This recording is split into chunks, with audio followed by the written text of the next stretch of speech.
sense, and I don't know if I'm right, but I've spoken with other Jewish people who are Messianic Jews, and they seem to just love Yeshua. And I don't get that from a lot of Christians. And I only have one girlfriend, and we spend hours talking about the Lord.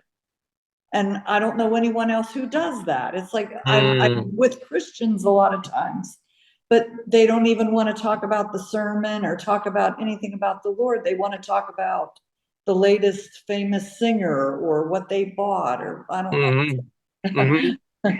So that's, yeah. I think there might be a tangible reason for what you just said. And that is because in the Jewish community, even though 80% of Jewish people in America today, and it's also true in Israel as well, even though 80% of Jewish people are not religious, they don't read their Bibles, they don't go to the synagogue, they're not really invested in the relationship with God, they don't pray that often, if at all. Even though most of the Jewish community is that way, it has almost become a tenet of the Jewish religion, a rule of faith, that I, as a Jewish person, means I am a person who does not believe in Jesus.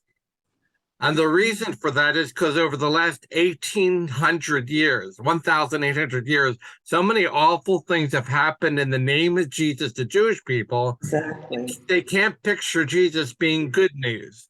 He and his representatives, as far as they're concerned, have been bad news. Not just for a few decades, not even just for a few centuries. For 1,800 years is a terribly long time for an unfortunately real history of that.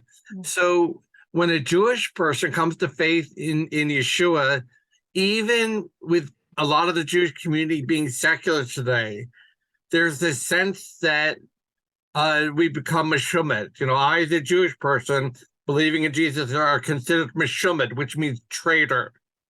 You know, I've gone over to the other side that's trying to eliminate the Jewish people. No, Hitler tried a physical genocide, and now the Messianics and those that are trying to tell Jews about Jesus are trying a spiritual genocide of the Jewish people. And if we succeed, in their minds, it'll be the end of the Jewish people. Right. And so many Jewish believers within their family, within their community, as secular as though they might be, pay a price of disapproval. And it costs them something in order to say yes to Jesus. And for a person who is worth, for a person who sees Jesus as someone who's worth paying a price to have a relationship with, there's more of an investment, there's more of a interest in Jesus than maybe in someone who doesn't have to pay a price to meet with other believers, to be in studies. You know, it's I'm not the first person to say it, but you know, in terms of the chicken or the pig, you know, the chicken's got an interest in breakfast, but the pig, you know, fully gave everything he had so there could be breakfast. Right. Right. So like how much of a price is being paid in order to have this relationship with Jesus? That makes sense. Yes.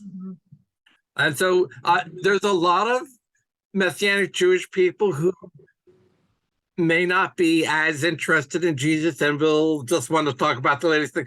I'm not saying every Messianic Jew, you know, is full on fire for Jesus. But because a price is paid, many times there is more of an active interest in that relationship, in my opinion. Right? So might be, yeah.